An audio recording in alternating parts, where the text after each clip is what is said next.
Chapter 19 of Pride and Prejudice. Recording by Elizabeth Klett. Pride and Prejudice by Jane Austen. Chapter 19. The next day opened a new scene at Longbourn. Mr. Collins made his declaration in form. Having resolved to do it without loss of time, as his leave of absence extended only to the following Saturday, and having no feelings of diffidence to make it distressing to himself even at the moment, he set about it in a very orderly manner, with all the observances which he supposed a regular part of the business. On finding Mrs. Bennett, Elizabeth, and one of the younger girls together soon after breakfast, he addressed the mother in these words: "May I hope, madam, for your interest with your fair daughter Elizabeth, when I solicit for the honour of a private audience with her in the course of this morning?" Before Elizabeth had time for anything but a blush of surprise, Mrs. Bennet answered instantly, "Oh dear, yes, certainly. I am sure Lizzie will be very happy. I am sure she can have no objection. Come, Kitty, I want you upstairs." And gathering her work together, she was hastening away when Elizabeth called out, "Dear madam, do not go. I beg you will not go. Mr. Collins must excuse me. He can have nothing to say to me that anybody need not hear. I am going away myself." "No, no nonsense, Lizzie. I desire you to stay where you are." And upon Elizabeth seeming really with vexed and embarrassed looks about to escape, she added, "Lizzie, I insist upon your staying and hearing Mr. Collins." Elizabeth would not oppose such an injunction, and a moment's consideration making her also sensible that it would be wisest to get it over as soon and as quietly as possible, she sat down again and tried to conceal, by incessant employment, the feelings which were divided between distress and diversion. Mrs. Bennet and Kitty walked off, and as soon as they were gone, Mr. Collins began. "Believe me, my dear Miss Elizabeth, that your modesty, so far from doing you any disservice, rather adds to your other perfections. You would have been less amiable in my eyes had there not been this little unwillingness. But allow me to assure you that I have your respected mother's permission for this address. You can hardly doubt the purport of my discourse. However your natural delicacy may lead you to dissemble, my attentions have been too marked to be mistaken. Almost as soon as I entered the house, I singled you out as the companion of my future life. But before I am run away with by my feelings on this subject, perhaps it would be advisable for me to state my reasons for marrying, and moreover for coming into Hertfordshire with the design of selecting a wife, as I certainly did." The idea of Mr. Collins, with all his solemn composure, being run away with by his feelings, made Elizabeth so near laughing that she could not use the short pause he allowed in any attempt to stop him further, and he continued, "My reasons for marrying are, first, that I think it a right thing for every clergyman in easy circumstances, like myself, to set the example of matrimony in his parish.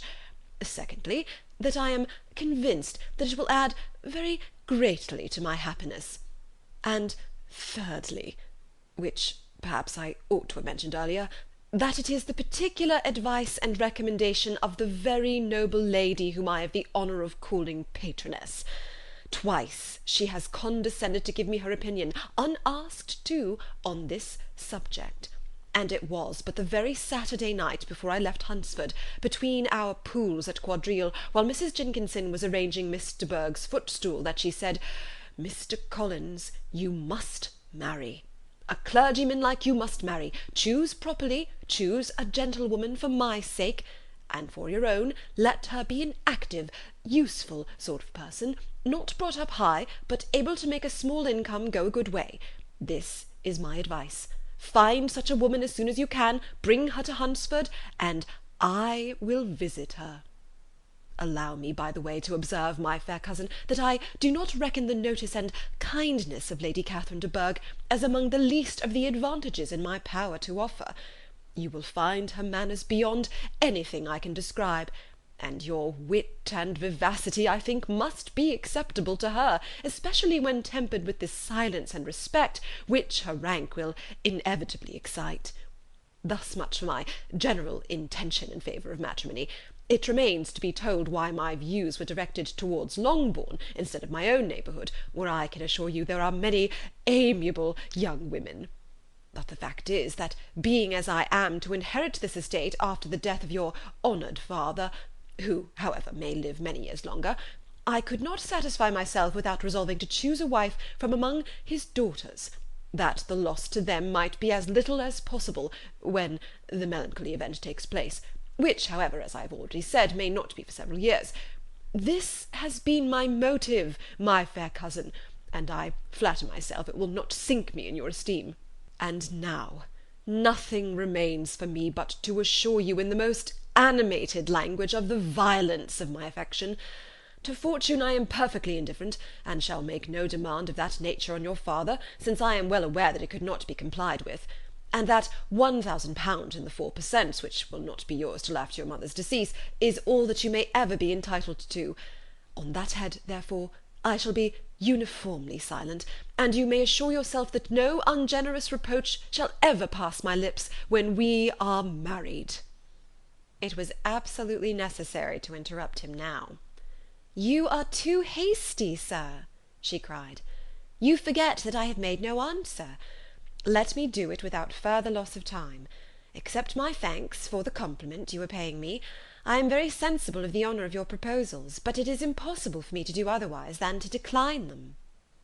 "I am not now to learn," replied Mr. Collins, with a formal wave of the hand, "that it is usual with young ladies to reject the addresses of the man whom they secretly mean to accept, when he first applies for their favour, and that sometimes the refusal is repeated a second or even a third time. I am therefore by no means discouraged by what you have just said, and shall hope to lead you to the altar ere long." "Upon my word, sir," cried Elizabeth, "your hope is rather an extraordinary one after my declaration. I do assure you that I am not one of those young ladies, if such young ladies there are, who were so daring as to risk their happiness on the chance of being asked a second time. I am perfectly serious in my refusal. You could not make me happy, and I am convinced that I am the last woman in the world who could make you so. Nay, were your friend Lady Catherine to know me, I am persuaded she would find me in every respect ill qualified for the situation." "Were it certain that Lady Catherine would think so," said Mr. Collins very gravely, "but I cannot imagine that her ladyship would at all disapprove of you, and you may be certain when I have the honour of seeing her again, I shall speak in the very highest terms of your modesty, economy, and other amiable qualifications." "Indeed, Mr. Collins, all praise of me will be unnecessary.